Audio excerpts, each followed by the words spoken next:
All right. For Neoclassicism 2, we only have one lesson activity, and it's a fun one, if you ask an English teacher. We're going to go over rules of grammar and language. Okay, so we did just talk about the movement to standardize English language, right? And all the stuff with Samuel Johnson from Neoclassicism 1. So this is actually what caused capitalization, punctuation, and a lot of the grammar rules that we know today. But some of them are debated. So we have a couple of things that I'm going to show you some videos about that will help explain. But what is an infinitive and what is a split infinitive? What is the rule about splitting infinitives? And then we have a quote up above to look at. What is your opinion about the rule of split infinitives? When do you usually split infinitives? Do you think it's okay to have grammar rules that might conflict with how ordinary people speak? And then the next ones are going to be about prepositions. So we're going to start out with this infinitive stuff. Okay. So to boldly go where no one has gone before. This Star Trek quote is a famous example of a split infinitive. Use a reference guide or a website dedicated to writing and grammar to learn more about infinitives and split infinitives. Find out whether it's grammatically acceptable to use a split infinitive in a sentence in the circumstances that may require using a split infinitive. Based on your research, answer the questions. Okay. I hope that this video explains what infinitives are. If not, I'll pause it and I'll get there.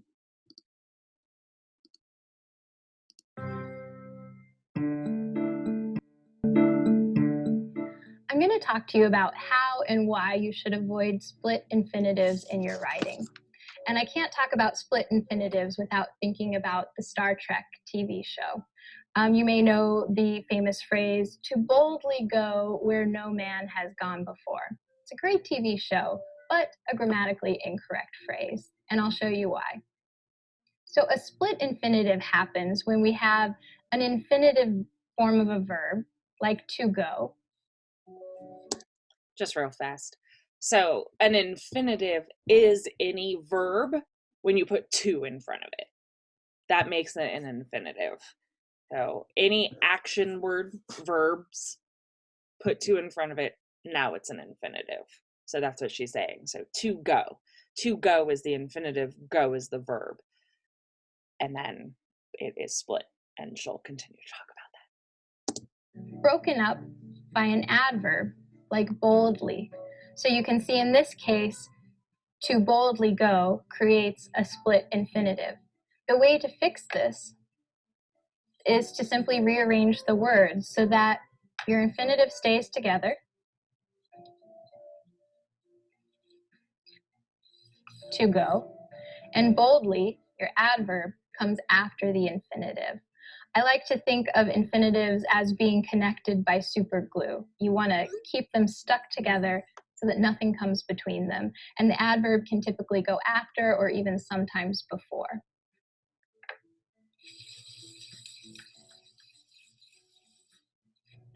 Let's fix another sentence with a split infinitive. This time we have, if you are going to quickly eat, be careful. In this sentence, to eat is our infinitive verb, which essentially means a verb that has not yet been conjugated. Whenever you see the word to in front of a verb, chances are you're dealing with an infinitive and you don't want to split it up.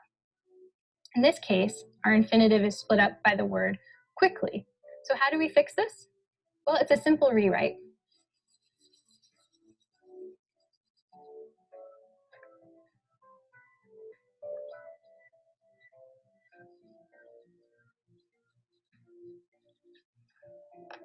By supergluing our infinitive to eat together and kicking quickly to the curb, or essentially kicking it outside of the infinitive to eat. So that.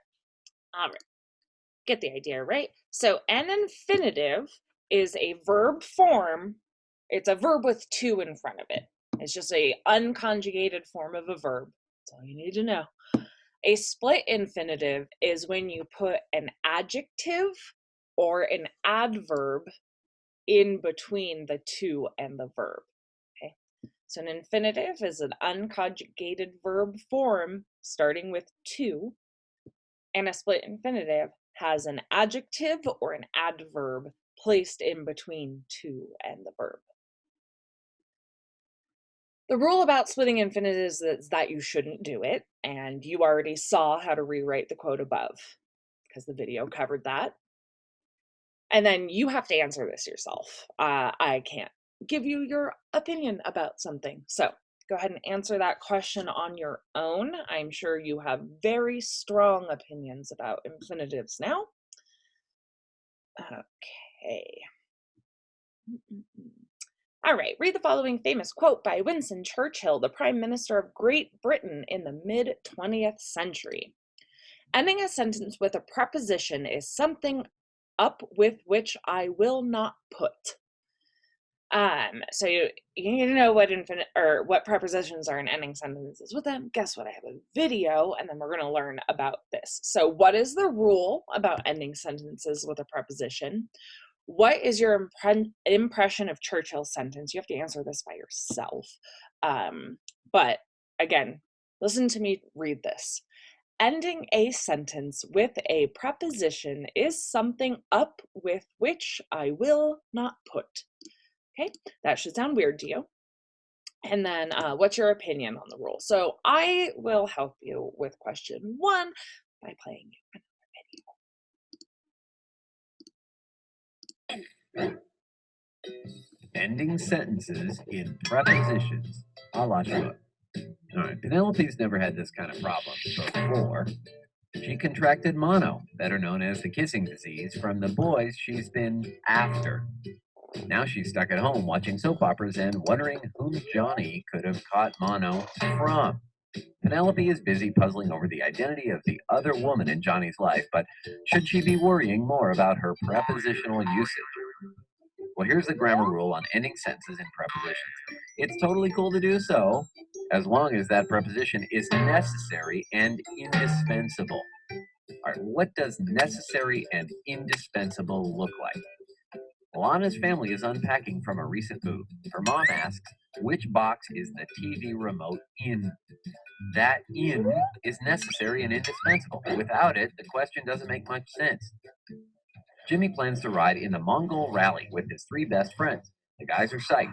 Their parents have only one question. Which third world countries do you plan on driving through? Well, that through is once again necessary and indispensable. And having SEAL Team 6 on speed dial for this trip will probably be necessary and indispensable too. Billy and Tracy have been together since the 7th grade, but now they're going to different colleges on opposite sides of the country. Tracy tells Billy, cheat on me this semester and I swear I'll fly to Pittsburgh just to cut something off, if you get what we mean. That off is necessary and indispensable, as are some other things. And something tells us that Billy's eyes aren't going to wander at all. Oh, come on. Now that we've looked at sentences that correctly end in prepositions, let's look at some examples of end-of-sentence preposition use gone horribly, terribly wrong. Katie's throwing herself a birthday party and she's invited all her friends. 7 o'clock on Saturday night rolls around and she's all alone in her living room. Where's everyone at? She asks. Well, here the at is unnecessary, dispensable, grammatically incorrect, and just plain annoying. Tom sees a carload of hot girls at a red light. He pulls up, rolls down his window, and asks the driver, where are you driving to? Well, they probably mean to get as far away from that bad grammar as possible, Tom, because that to is both unnecessary and dispensable. The grammar rule here is simple. It's okay to end a sentence with a preposition, so long as that preposition is necessary and indispensable. And now that Penelope's got prepositions under control, it's time to have a friendly little chat with her boy Johnny.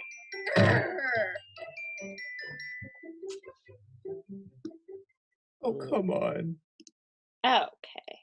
Hopefully you understood what was going on there and can now answer question 1 and then your opinion for questions 2 and 3. Okay.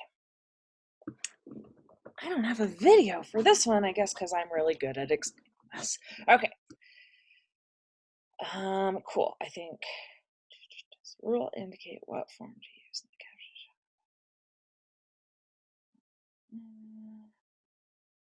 Okay.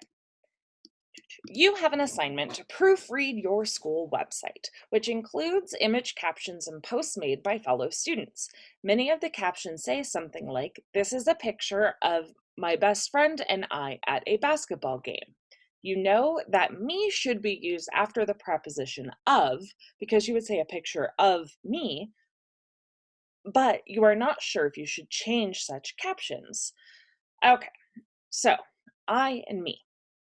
The best way to think about this is essentially if you, so let's look at this. Okay, this is a picture of my best friend and I at a basketball game. This is a picture.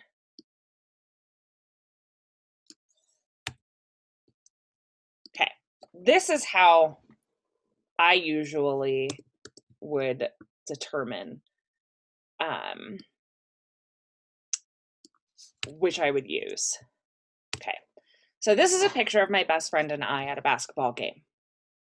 Okay, this is a picture of I at a basketball game. Okay, so if you take out the secondary person that's included, if it doesn't make sense, you use the other one. Is really the way to think about it. So this is a picture of me at a basketball game. Okay, so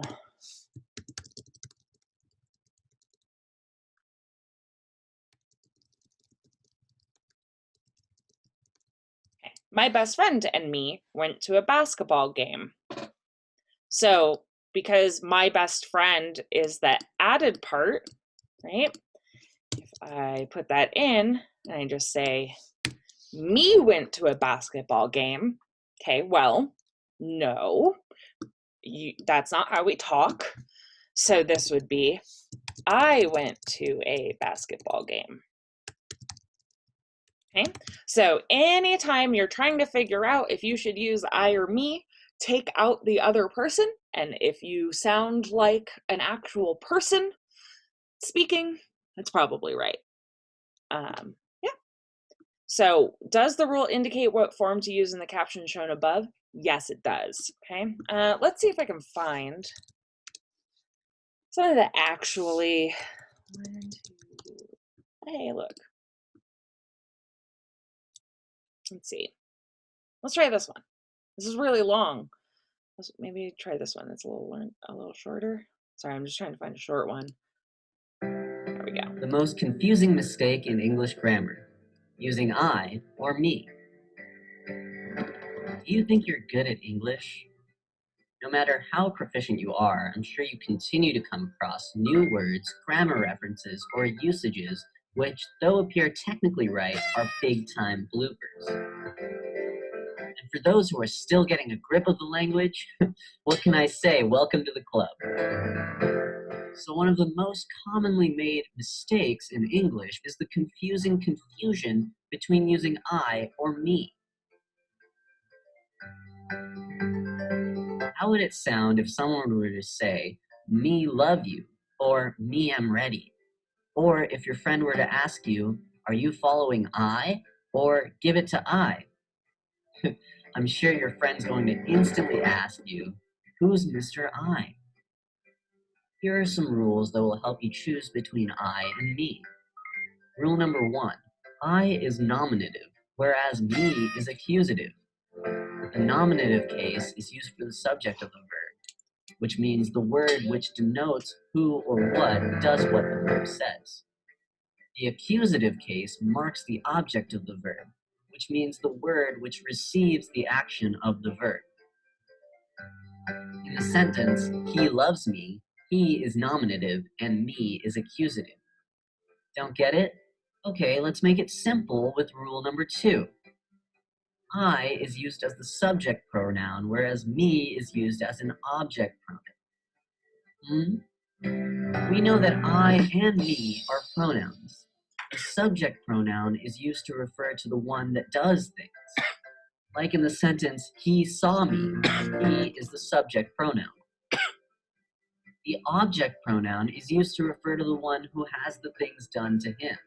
Now, in the same sentence, he saw me, me is the object pronoun. So when you have to ask someone to keep a secret, you say, this is between you and me. You and me is the object of the preposition between. Rule number 3. If you're still getting confused between I or me, here's a cheat rule. Remove the unnecessary parts of the sentence for correct phrasing. For example, here's a test sentence. Is it you and I should have dinner sometime, or you and me should have dinner sometime? Confused? Now, use a cheat rule and remove a part of this sentence, you and, as this part is temporarily not required. Now, read the sentence. I should have dinner sometime, or me should have dinner sometime. Now, this one definitely sounds nonsensical. That leaves you with the correct answer, which is you and I should have dinner sometime. Let's try this cheat rule again. Consider you and I or me are going to the prom tonight. Apply the cheat rule of using I or me in the sentence all by itself. We have I am going to the prom tonight versus me am going to the prom tonight. Now we know that I definitely works for this sentence. So the correct usage would be, you and I are going to the prom tonight. Coming to the last rule, rule number 4. Try to expand the sentences wherever possible to avoid ambiguity. Compare the sentences with I or me, and then go back to the shortened sentence.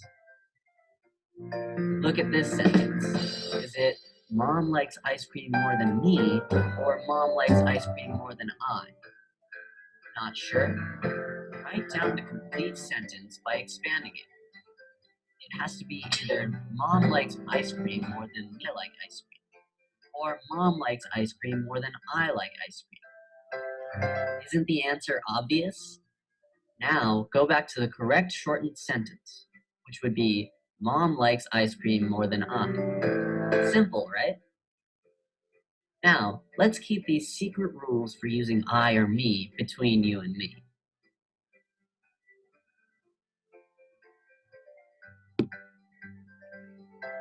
All right. Sorry, I always forget how YouTube works. Okay, so anyway, that gave you a bunch of different rules, should help you indicate what, how to fix it, your opinion, all of that. And that does it for the Neoclassicism 2 tutorial. This is one that if you do not go through this tutorial on your own, you won't pass the test. The lesson activity doesn't really have a lot to do with some of the stuff that pops up on the test. There is a test study guide available for you that tells you what things you need to look up, but you got to do the tutorials, kids. All right, have a good one.